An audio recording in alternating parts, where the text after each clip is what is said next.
What's up guys, DS3TV here, and we are here for the next video. This one is The Journey to the West Part 5. And we watched Part 4 yesterday, so decided to get to Part 5 today. And of course this is by no other than Overly Sarcastic Productions. And yeah, this was also a video that was recommended to me. Recommend me videos in the comment section down below.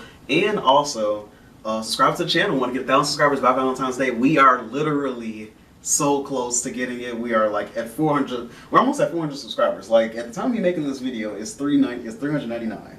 So this is pretty crazy.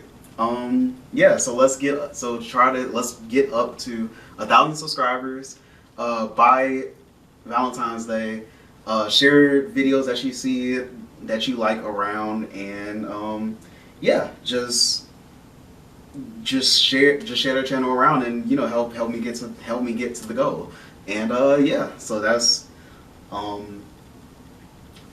that is what I want to say before the video started. But yeah, so let's get into it and play. Last time on Journey to the West, our cerebral protagonist Sun Wukong found himself banished from the group by Tripitaka, thanks to the machinations of a shape-shifting demon and the goading of the resentful Pigsy. Left without their primary powerhouse, the pilgrims quickly dissolved into disarray, with Sandy and Pigsy barely managing to rescue Tripitaka from the clutches of a monstrous ogre. Forced to confront the demon once again, our diminished heroes found themselves overwhelmed, and Sandy was taken prisoner while Pigsy was forced to flee. The ogre then infiltrated the castle in which Tripitaka was being housed and trapped the monk in an illusion of a demon tiger, tricking the lord of the castle into imprisoning the hapless monk in the dungeons below. An unlikely hero arose in the form of the oft-forgotten dragon horse, but regrettably, if unsurprisingly, our equine hero was no match for the ogre's brutal onslaught and was defeated. With no options remaining to him, Pigsy traveled to Flowerfruit Mountain to retrieve the banished Monkey King, and was forced to swallow his pride in order to inform Monkey of all the gory details of his own failure to fill his shoes. Once properly briefed, our simian hero made quick work of the disaster, rescuing Sandy and leaving the ogre and his wife to the mercies of the bureaucracy of heaven. Having rescued Tripitaka and reconciled with one another, our gang is back together again and finally free to continue on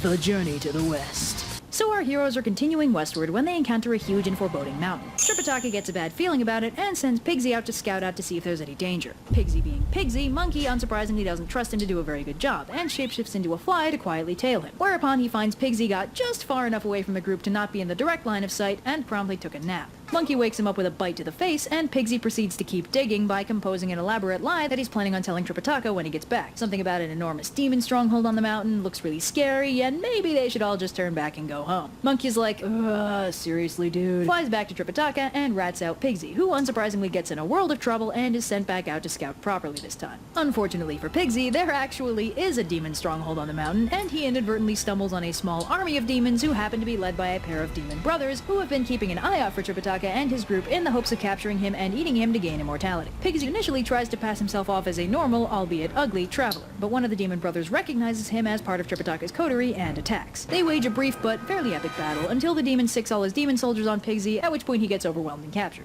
Whoops. Meanwhile, back with the rest of the group, Tripitaka starts getting worried because Pigsy's taking so long. Monkey tells him to chill out, since Pigsy would have run back at the first sign of trouble if there was actually anything wrong, so they move on. But Tripitaka still feels really on edge. As it turns out, this is because they're being surveilled by one of the demon brothers, and Tripitaka's picking up on his spooky presence. Monkey tries to cheer him up by doing a sick martial arts demonstration with his staff, which has the added bonus of terrifying the observing demon, who decides the first thing to do is to take Monkey out all sneaky-like and then try capturing Tripitaka. So the demon transforms himself into an elderly Taoist sage with a broken leg and plops himself down in the path of the group. Tripitaka takes pity on him and offers to help. He orders Monkey to carry him, and Monkey cheerfully obliges.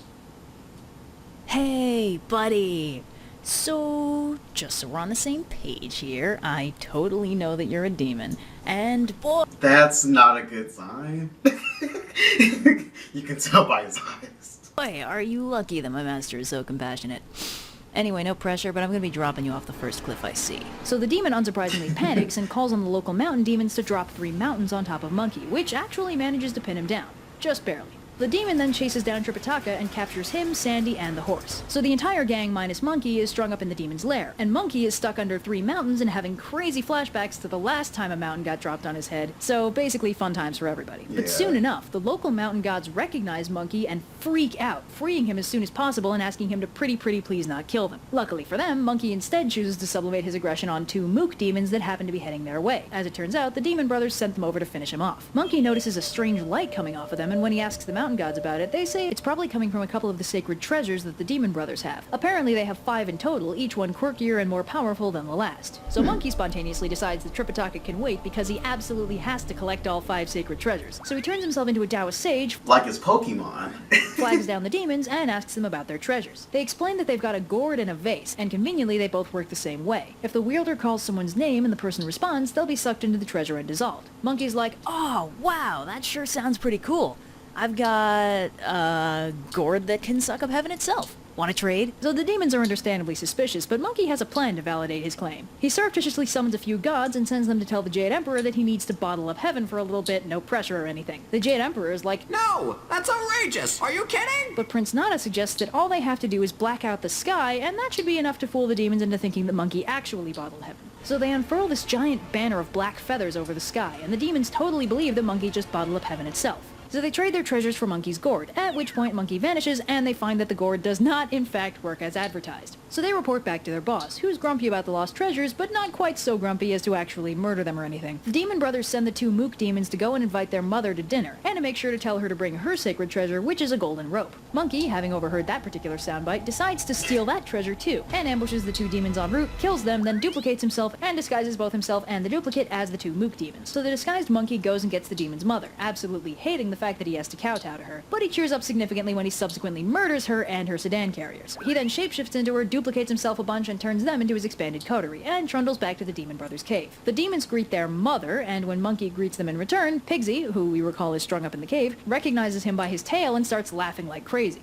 The demons offer their mother Tripitaka, but she says she thinks she'd rather have Pigsy's ears, at which point Pigsy flips out and blows his cover. At that exact moment, a demon minion runs in to say that he found their mother and her entire coterie dead. Monkey recognizes his cover's blown and books it, vanishing in a blinding flash of red light. At this point, the elder demon brother is like, alright, this isn't worth it, let's just give him back the monk. But the younger brother is all like, are you kidding? Where's your pride? Tell you what, let me fight him, whichever one of us wins gets the monk, and when I win, you can stop worrying. So the younger brother gears up and heads out to fight Monkey. They're pretty much evenly matched, so Monkey gets the brilliant idea to try and turn the tables by using the golden rope to trap the demon. Unfortunately, he doesn't actually know how to use it, so the demon just catches it, throws it back, and recites the spell that actually does make it work. He ends up trapping Monkey and hitting him a whole bunch, but quickly realizes that he won't make any progress that way, so he just drags him back to the cave, ties him up, and takes the gourd and vase back. Pigsy makes fun of him for a bit until Monkey turns his staff into a steel file and breaks out, turning into a demon servant and leaving a duplicate in his place. At which point Pigsy, whose only role in this particular story is to cause problems, yells that Monkey's escaped. Fortunately, the Demon Brothers have kind of learned to tune Pigsy out. Why? Why is Pigsy actively not helping? You're not helping yourself. You're just keeping yourself trapped. Why? At this point, so Monkey pockets the golden rope and zips out of the cave without too much difficulty. Now, Monkey really wants the gourd and vase back as well as the other 2 treasures, so he decides to test a theory. He knocks on the door and insists that he is, and I swear this is not a joke, Grimple's son, brother to Pilgrim's son, the Monkey King. Having given the Demon Brothers a fake name, he hopes the gourd won't suck him in when they call his name. But as it turns out, it does, which is a bit of a setback. Fortunately, Monkey remembers that one time Lao Tzu stuck him in a brazier for 49 days, and it couldn't render him down, so he's not really concerned about melting, he just needs to find a way out. So he goes all, oh, the humanity! My legs have totally melted! That was fast. Oh geez, there goes my pelvis! Noisy, isn't he? Why have you forsaken me, Buddha? So Monkey makes a duplicate that looks like him but half melted and subsequently turns into a fly. So when the demons crack the seal to check on his melting progress, he flies out of the opening all sneaky-like. Monkey then pickpockets the gourd and replaces it with a duplicate, which seems to be something of a theme this episode, then slips outside and knocks again, this time claiming to be Son Pilgrim, yet another suspiciously identical monkey with a bad attitude. The demon plans to suck him up again, but he spots Monkey's identical gourd and demands to know where he got it. Monkey's like, why don't you tell me where you got yours? And the demon gives him a gloriously detailed info dump involving the birth of the universe itself, to which Monkey replies with, yeah, same. And they compare gourds. Unsurprisingly, Monkey's gourd actually functions, while the demon's duplicate gourd doesn't. So Monkey sucks up the demon, who dissolves almost immediately on account of not being Monkey. So the elder demon learns of his brother's death and gets incredibly upset. And Pigsy casually mentions that all the monkeys that came to the door were obviously the same monkey. What are you, stupid? And the demon gets even angrier and orders his servants to steam him. So the elder demon gears up for battle with his brother's sword and the 5th treasure, which is a fan. He heads out to fight Monkey and, having learned from previous experience, immediately sicks his army on him, which Zurg rushes and actually causes Monkey some trouble until he makes a bunch of duplicates to fight the army. The elder demon gets surrounded and whips out the fan, which, as it turns out, shoots hellfire.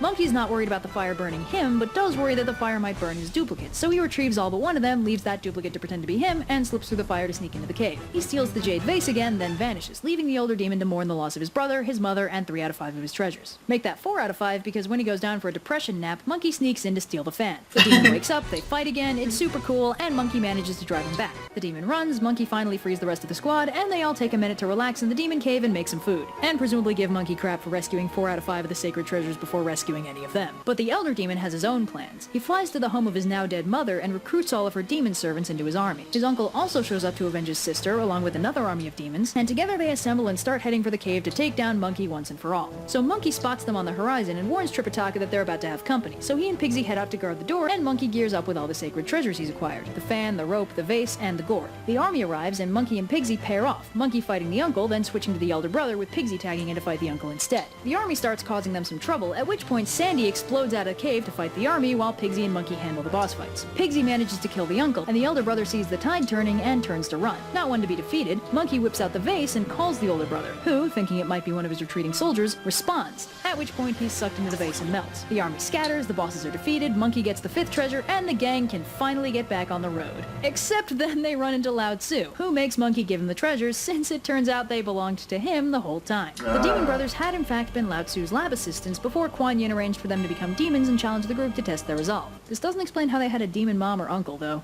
Anyway, Lao Tzu restores the Demon Brothers to their original forms, takes the treasures, and bails, leaving our heroes to continue their journey to the west. Will Monkey ever get to keep anything cool that he finds on this trip? Nope. I can already tell he's probably not. Will Tripitaka learn to stop trusting Pigsy with important tasks? Will Sandy ever get a boss fight of his own? And has this finally revealed why a flame-throwing fan is such a ubiquitous weapon in anime? Find out next time on Journey to the West.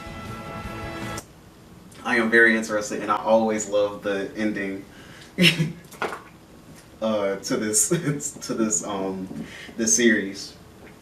But yeah, so that was the video. Talk to you guys in the next video, and yeah, peace. Also subscribe to the channel. Want to get down subscribers by Valentine's Day, and yeah, peace.